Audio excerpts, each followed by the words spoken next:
Puji Tuhan. Shalom saudara. Selamat bertemu kembali dengan saya Pendeta Johnson Tumiwa dalam penyampaian atau pembentangan firman Allah yang akan saya sampaikan saat ini. Harapan saya seluruh hamba-hamba Tuhan, anak-anak didik sekolah Alkitab ataupun anak-anak didik di sekolah saya SPPM Kota Bitung yang saat ini melayani berbagai tempat sebagai gembala, pengerja dan sebagainya, pun pada seluruh khalayak ramai dapat menerima dan hidup dalam firman Allah. Sebelum saya menyampaikan firman Allah, saya ingin menyampaikan pujian atau menyanyikan pujian yang saya perdengarkan saat ini.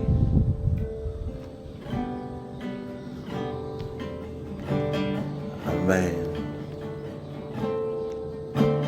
Yang terutama di dalam hidup ini memuliakan nama Yesus.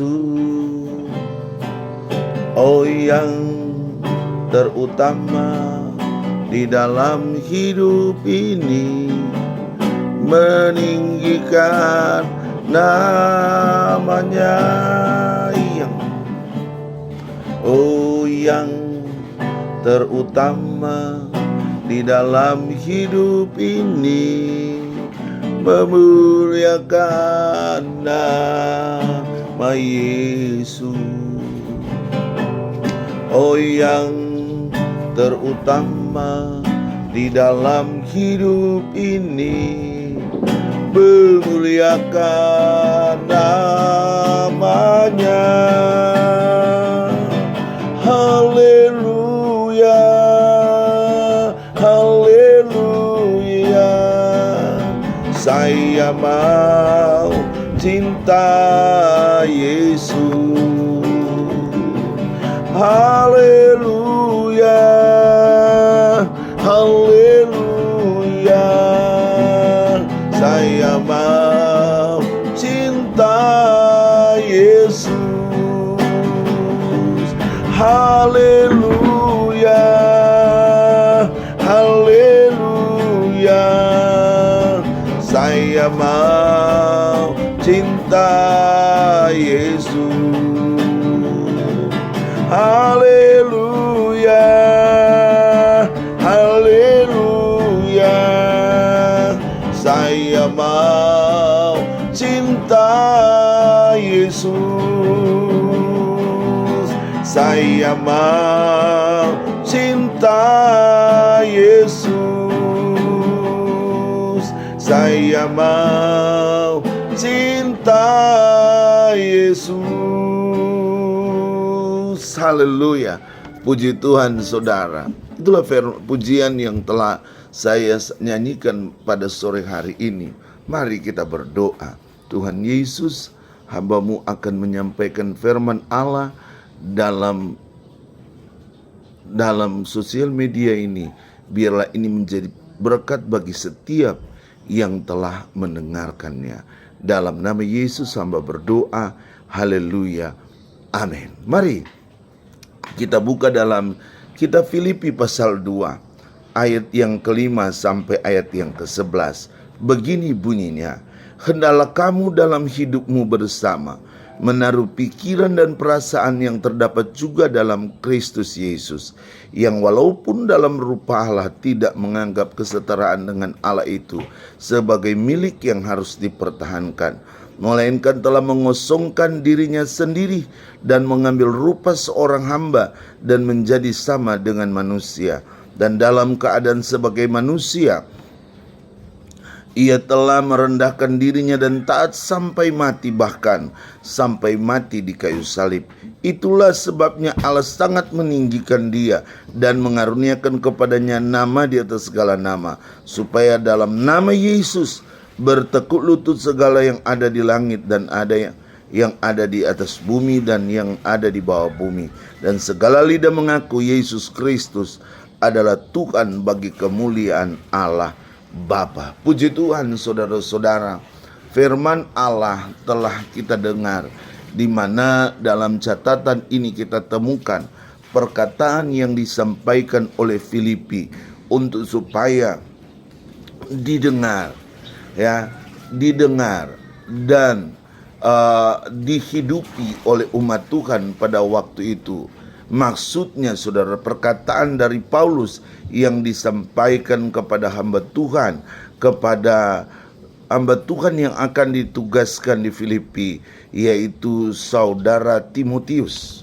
Dan saudara-saudara, penyampaian dari Paulus kepada orang-orang yang ada di Filipi ini memberikan standar kepada kita untuk mempercayai Yesus sepenuhnya. Dengan kata lain, tidak ada alasan untuk kita tidak menerima Yesus sebagai Tuhan dalam hidup kita. Bukan hanya sekedar percaya, saya kenal Yesus, saya percaya Yesus. Tetapi dari catatan yang telah kita baca, kita temukan bagaimana penulis berharap supaya kita hidup dalam Yesus. Maksudnya, gaya hidup Yesus itu menjadi sesuatu yang sangat berarti bagi kehidupan kita manakala kita mau berjalan dan berhasil dalam hidup. Bapak Ibu, saudara sekalian yang dikasihi oleh Tuhan, ayat yang kelima dia berkata, hendaklah kamu dalam hidupmu bersama menaruh pikiran dan perasaan yang terdapat juga dalam Kristus Yesus. Permulaan dari penyampaian Paulus kepada orang Filipi, dia berharap supaya orang Filipi dalam hidup mereka menaruh pikiran dan perasaan yang terdapat juga dalam Kristus Yesus. Maksudnya, saudara-saudara, orang yang ada di Filipi tidak memusingkan diri mereka dengan kepentingan yang ada di tengah-tengah kehidupan keseharian, tetapi mengarahkan diri kepada panggilan Allah dan hidup bersesuaian dengan kehendak Allah. Sebab itu dia katakan dengan tegas, hendaklah kamu dalam hidupmu bersama dalam hidup bersama menaruh pikiran dan perasaan Kristus. Luar biasa, saudara, kita harus menaruh pikiran dan perasaan Kristus ada dalam hidup kita. Ini yang disampaikan oleh Paulus, saudara. Betapa penting hari-hari ini kita mengambil pikiran dan perasaan Kristus merajai kehidupan kita. Penting, saudara, sangat penting kita memiliki pikiran dan perasaan Kristus. Kenapa? Jika kita memiliki pikiran dan perasaan Kristus, maka hidup kita akan selalu menikmati kemuliaan dan kasih Tuhan. Hidup kita akan menikmati cinta. Hidup kita akan menikmati anugerah daripada Tuhan. Sebab itu, biar kita hidup, ya, sesuai dengan pikiran dan perasaan Kristus. Bagaimanakah pikiran Kristus? Bagaimanakah perasaan Kristus? Alkitab telah mencatat sejak dia ada dalam dunia ini, hidupnya memberitakan Injil. Alkitab telah mencatat sejak dia ada dalam dunia ini, tugasnya membuat mujizat, memberi makan orang yang berkekurangan, memberikan kehidupannya bagi orang lain. Penting bagi kita, saudara, untuk hidup seperti ini. Ada waktunya kita membaca Alkitab. Ada waktunya kita membagi hidup dengan sesama. Ada waktunya kita memperhatikan orang miskin. Ada waktunya kita memperhatikan pembangunan gereja ataupun pembangunan apa saja. Perhatikan, ini adalah rangkuman dari gaya hidup Yesus. Dia berbagi bersesuaian dengan kehendak Allah dalam kehidupannya. Bapak, Ibu, saudara yang diberkati oleh Tuhan, kadangkala orang terbawa dengan kehidupan yang ada hari-hari ini berpikir bahwa hidup ini adalah kesempatan untuk hidup bersesuaian dengan keinginan sendiri.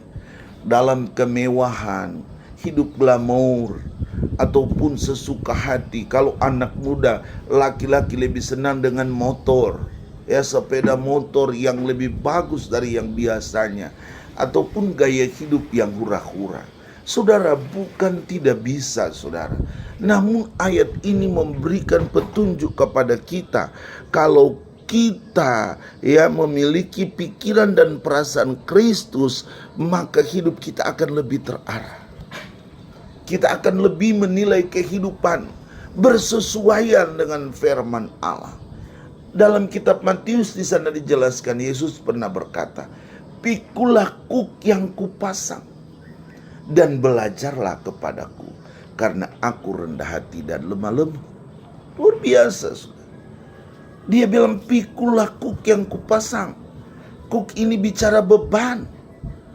Kuk ini bicara fakta yang tidak bisa dihindari, kita harus lalui. Kalau kita mau pikul kuk yang diberikan oleh Tuhan, pasti kita akan tahu bagaimana hidup yang rendah hati dan lemah lembut, saudara. Kita akan menghargai kebaikan, kemurahan, dan pertolongan Tuhan. Dalam ayat yang selanjutnya dia berkata begini, yang walaupun dalam rupa Allah tidak menganggap kesetaraan dengan itu sebagai milik yang harus dipertahankan. Bayangkan, Tuhan tidak mempertahankan posisinya. Dia adalah yang kaya di sorga, turun ke bumi menjadi yang termiskin. Bahkan bukan cuma termiskin seperti yang kita tahu tentang kemiskinan, tetapi dia menderita untuk mengambil alih hidup kita.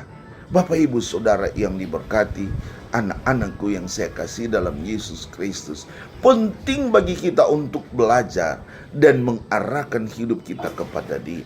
Kita akan mengalami pertolongan dan janji Tuhan. Kita akan mengalami kuasa kebaikan Tuhan akan terjadi dalam kehidupan kita. Banggalah kita sebagai orang percaya. Banggalah karena kita melihat janji Tuhan dinyatakan dan kemurahan Tuhan dibuktikan bagi kita. Yesus itu baik. Ambillah rupa daripada Yesus. Dia adalah juru selamat. Ayat terakhir dia berkata begini, dan segala lidah mengaku Yesus Kristus adalah Tuhan bagi kemuliaan Allah. Orang tidak mau mengaku saat ini, tetapi Alkitab telah mencatat segala lidah mengaku bahwa Yesus Kristus adalah Tuhan, dan itu pasti terjadi. Pasti, saudara, pasti akan terjadi. Segala lutut akan bertelut, segala lidah akan mengaku Yesus itu Tuhan. Ada seseorang di dalam sosial media pernah bertanya kepada saya, apakah Yesus itu tertidur? Saya jawab dengan simpel dan sederhana, tidak. Saya mau berkata, Yesus tidak pernah tertidur. Tetapi dia adalah, Alkitab bilang, pahlawan yang gagah perkasa, yang terus berjaga-jaga bagi kehidupan saya dan saudara. Ada lagi yang berkata, kalau dia juru selamat berarti bukan Tuhan. Itu salah. Kalau dia juru selamat berarti dia Tuhan. Kenapa? Dia juru selamat, membawa orang dalam keselamatan, mengenal kebenaran Allah. Makanya penting bagi kita untuk hidup dalam kehendak Allah. Ayat yang ke-7, melainkan telah mengosongkan dirinya sendiri dan mengambil rupa seorang hamba dan menjadi sama dengan manusia. Dalam Alkitab dicatat begini, pada waktu Yesus keluar dari baptisan air, suara terdengar dari sorga, inilah anak yang kukasihi, kepadanya lah aku berkenan, dengarkanlah olehmu akan dia. Luar biasa, saudara. Dalam statusnya sebagai anak, ada suara berkata, inilah anakku yang kukasihi. Peneguhan yang dikerjakan oleh Alkitab memberikan bukti dia adalah juru selamat. Karena di bagian Alkitab yang lain dia berkata, Allah telah menjadikan dia Tuhan dan Kristus, pencipta dan orang yang diurapi. Ini bukti-bukti bagi kita untuk hidup dalam kehendak Allah, hidup dalam keinginannya Tuhan, supaya kita dapat menata kehidupan kita menjadi lebih baik daripada hari ini, saudara. Kita dapat melihat maksud-maksud yang baik yang akan Tuhan perbuat bagi kehidupan saya dan saudara. Bapak ibu saudara yang diberkati oleh Tuhan, sore hari ini saya mau berkata, kalau kita hidup sesuai dengan firman Allah, kita akan diberkati. Keselamatan menjadi milik kita, dan kita hidup berkemenangan di dalam Dia. Tetapi kalau kita membelakangi Tuhan, kita tidak akan temukan jawaban dalam hidup. Kita akan stres dan putus asa. Sebab itu saya mau berkata, mari jadikanlah Yesus sebagai Tuhan. Milikilah gaya hidup Yesus, ya, berbagi dengan sesama, memperhatikan orang lain. Ya, kalau ada lihat orang miskin, bantulah mereka jika kau punya. Kalau melihat ada orang yang membutuhkan pertolongan, bantulah mereka kalau engkau punya lebih dari mereka. Kalau ada orang yang butuh tenagamu untuk berbuat sesuatu bagi kemuliaan nama Tuhan, berikanlah tenagamu. Pasti kau diberkati oleh Tuhan. Puji Tuhan saudara, saya percaya kalau kita hidup bersesuai dengan kehendak Allah, maka berkat-berkat Allah akan menjadi milik kita. Haleluya. Amin. Saya mau berdoa. Bapa di sorga, Tuhan melihat setiap mereka yang mendengarkan suara kebenaran ini. Berkati mereka Tuhan, jadikan mereka alat-Mu, jadikan mereka pribadi-pribadi yang diubahkan dalam rancangan dan kehendak-Mu, sehingga mereka memiliki gaya hidup-Mu di tengah-tengah kehidupan mereka. Hamba berdoa, yang sakit Tuhan jamah sembuhkan, yang lemah iman Tuhan kuatkan, yang ragu-ragu Tuhan pertetapkan. Biar Yesus merajai mereka semua. Dalam nama Yesus kami berdoa. Haleluya. Amin. Shalom. Tuhan Yesus memberkati. Jika saudara mau menghubungi kami, hubungilah telepon nomor HP yang memiliki nomor 0813 56906010. Sekali lagi 081356906010. Haleluya. Tuhan Yesus memberkati. Shalom, shalom, shalom. Amin.